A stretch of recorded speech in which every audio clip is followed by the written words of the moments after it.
तो आज हम लोग पीजीडीटी के प्रोग्राम MTT 051 अनुवाद सिद्धांत और परंपरा के यूनिट 2 को पढ़ने जा रहे हैं। अनुवाद का महत्व और प्रासंगिकता। उद्देश्य: प्रस्तुत इकाई को पढ़ने के बाद आप बता सकेंगे कि अनुवाद की ज़रूरत क्यों पड़ती है, अनुवादक की सामाजिक स्थिति का उल्लेख कर सकेंगे और विभिन्न जीवन संदर्भों और क्षेत्रों में अनुवाद का महत्व और प्रासंगिकता समझ सकेंगे। प्रस्तावना: इस खंड की पिछली इकाई में आप पढ़ चुके हैं कि अनुवाद क्या है, उसे कैसे परिभाषित किया जा सकता है तथा उसकी परंपरा क्या और कैसी रही है। प्रस्तुत इकाई अनुवाद के महत्व एवं प्रासंगिकता के बारे में है। आप पढ़ चुके हैं कि अनुवाद बहुत प्राचीन काल से होता चला आ रहा है। अनुवाद की परंपरा जानने के बाद आपको उसके महत्व के विषय में जानना आवश्यक है। वैसे तो जो चीज़ इतने समय से होती चली आ रही है उसका महत्व स्वयं सिद्ध ही है, लेकिन वह महत्व किस रूप में और कैसा है यह जानना अपने आप में महत्वपूर्ण है। इसके अलावा जो चीज़ पुराने समय से चली आ रही है उसकी वर्तमान समय में या भविष्य में प्रासंगिकता जानना भी जरूरी है। प्रस्तुत इकाई में हम अनुवाद की प्रासंगिकता की भी चर्चा करेंगे। यह प्रासंगिकता वास्तव में अनुवाद के विभिन्न संदर्भों और क्षेत्रों के महत्व में ही निहित है। अनुवाद की आवश्यकता क्या है? किसी कार्य के महत्व का मूल्यांकन करते समय यदि पहले इस बात पर विचार कर लिया जाए कि वह कार्य क्यों किया जाता है, तो उस कार्य के महत्व के कई पहलू स्वयं ही सामने उभर कर आ सकते हैं। इस दृष्टि से यदि हम इस बात पर विचार करते हैं कि अनुवाद की आवश्यकता क्या है या अनुवाद क्यों किया जाता है, तो अनुवाद के महत्व संबंधी कई पहलू स्वयं सामने आ जाएंगे। मनुष्य के भाषा ज्ञान की सीमा है, वह कितनी भाषाएं सीख सकता है, 2, 4, 6, 8, 10, लेकिन वह भाषा ज्ञान की सीमा को अपने जीवन के अन्य क्षेत्रों की सीमा नहीं बनाना चाहता। वह उन लोगों के से संपर्क में आता है जिनकी भाषा नहीं जानता, उनके साथ सामाजिक, सांस्कृतिक, राजनीतिक, व्यापार एवं वाणिज्यिक संबंध स्थापित करता है। इन कार्यों में वह दुभाषीय और अनुवादक की सहायता लेता है। ज्ञान विज्ञान के क्षेत्र में वह अपनी जानकारी सीमित नहीं रखना चाहता, देश विदेश में हुए अनुसंधान एवं विकास की निरंतर जानकारी पाना चाहता है। दूसरी भाषाओं की ऐतिहासिक, सांस्कृतिक, साहित्यिक धरोहर की विशेषताओं का विस्तृत अध्ययन करना चाहता है और यह सब अनुवाद के माध्यम से ही संभव होता है। दूसरी ओर वह एक तरह की सृजनात्मक प्रेरणा से भी अनुवाद की ओर प्रेरित होता है। अन्य भाषाओं में जो कुछ नया और विशिष्ट उसे दिखाई देता है, उसे अपनी भाषा के लोगों तक पहुंचाने का माध्यम बनने में उसे एक विशिष्ट प्रकार का सृजनात्मक सुख प्राप्त होता है, जो किसी हद तक मौलिक सृजन के सुख से कम नहीं होता। इस सृजनात्मक प्रेरणा के कारण ही साहित्यिक कृतियों के अनुवाद प्राचीन काल से होते चले आ रहे हैं और भविष्य में भी होते रहेंगे। जो कृति जितनी अधिक श्रेष्ठ होती है उतनी ही अधिक अनुवाद की प्रेरणा देती है। विभिन्न भाषाओं के लोग उसका अनुवाद करते हैं। इतना ही नहीं, एक ही भाषा में उस कृति के अनेक अनुवाद देखने को मिलते हैं। कहना चाहिए हर युग में उसका अनुवाद होता रहता है। कालिदास, शेक्सपियर, वाल्मीकि आदि की रचनाएं और उनके अनुवाद इसका उदाहरण है। विज्ञान के विकास के साथ साथ सूचना का महत्व बढ़ा है। विज्ञान के क्षेत्र में खोजों की जानकारी वैज्ञानिक तुरंत पाना चाहते हैं कि जिस भाषा में वह उपलब्ध है उससे तुरंत अपनी भाषा में पाने के लिए उन्हें अनुवादकों की जरूरत पड़ती है। विज्ञान एवं प्रौद्योगिकी के विकास के साथ आज दुनिया भर के लोगों का आपसी संपर्क बढ़ा है। ज्ञान के क्षेत्र के अतिरिक्त व्यापार, उद्योग, पर्यटन आदि के क्षेत्र में दुनिया सिमट कर काफ़ी छोटी हो गई है।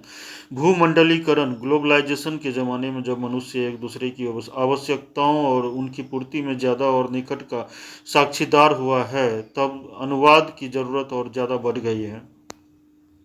आज बहुराष्ट्रीय कंपनियों का प्रसार है और इन कंपनियों के माल के बाजार दुनिया भर में फैले हैं।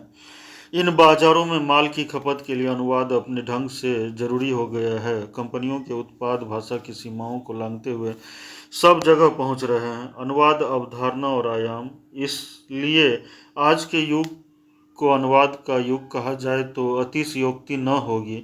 सोच और व्यवहार के हर स्तर पर हम अनुवाद पर आश्रित हैं, अनुवाद के आग्रही हैं। शायद ही जीवन का कोई ऐसा क्षेत्र हो जिसमें अनुवाद की उपादेयता प्रमाणित न की जा सके। अपरिहार्य तौर पर अनुवाद एक व्यापक और प्रासंगिक कार्य है, इसलिए यह सर्वथा स्वाभाविक ही है कि नए संसाधनों के विकास और व्यापकतर मानवीय संपर्कों के संदर्भ में अनुवाद के महत्व, प्रासंगिकता और भविष्य का अनुशीलन किया जाए।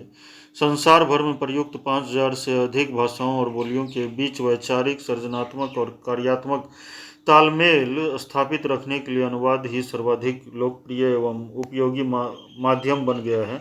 अनुवादक की स्थिति। अनुवाद के महत्व को देखते हुए यह प्रश्न उठता है कि क्या अनुवाद कार्य को मौलिक सृजन के समकक्ष महत्व मिल सकता है। इस प्रश्न को लेकर दो तरह के मत रहे हैं। जहां एक बड़ा वर्ग अनुवाद को मानव जीवन की अनिवार्यता मानते हुए उसे अपेक्षित महत्व देता रहा है, वहीं दूसरी ओर ऐसा वर्ग रहा है जो अनुवाद को मूल रचना के प्रति अनास्थावादी और भ्रामक घोषित करते हुए यह सिद्ध करता रहा है कि अनुवाद चूंकि मूल लेखन की बराबरी नहीं कर सकता, इसलिए यह दोयम दर्जे का काम है। इस वर्ग के लोग मानते रहे हैं कि मौलिक लेखन के लिए प्रथम श्रेणी की प्रतिभा अपेक्षित है, जबकि अनुवाद द्वितीय श्रेणी की प्रतिभा के लिए भी कर सकते हैं। वे अनुवाद को एक बोतल में भरे आसव को दूसरी बोतल में पलटने से बड़ा काम नहीं मानते, लेकिन इस मत को व्यापक स्तर पर स्वीकार नहीं किया गया और यह माना गया कि अनुवाद कार्य के लिए भी भौतिक सर्जन जैसी सृजन क्षमता और कल्पनाशीलता अपेक्षित है। इसके बिना अच्छा अनुवाद संभव ही नहीं। अनुवादक को चूंकि दूसरे के भावों और विचारों में बैठकर उनका सार ग्रहण करना होता है, इसलिए उसका कार्य ज़्यादा जटिल होता है। अब से कुछ समय पहले अनुवाद कार्य और इससे जुड़े लोगों को दोयम दर्जे का स्थान प्राप्त था, लेकिन आज अनुवाद की बहुआयामी उपादेयता ने इस संदर्भ में सारा दृष्टिकोण ही बदल दिया है। अनुवाद समकालीन जीवन की अनिवार्यता है, युगानुरूप परिदृश्यों में बेहद उपयोगी एवं सघन संभावनापूर्ण है। संस्कृत में अनुवाद शब्द का उपयोग शिष्य द्वारा गुरु की बात के दोहराए जाने, पुनः कथन, समर्थन के लिए प्रयुक्त कथन, आवृत्ति जैसे कई संदर्भों में किया गया है। लेकिन आज अनुवाद शब्द का प्रयोग एक भाषा में किसी के द्वारा प्रस्तुत की गई सामग्री को दूसरी भाषा में पुनः प्रस्तुति के संदर्भ में किया जाता है। वास्तव में अनुवाद भाषा के इंद्रधनुषी रूप की पहचान का समर्थन मार्ग है।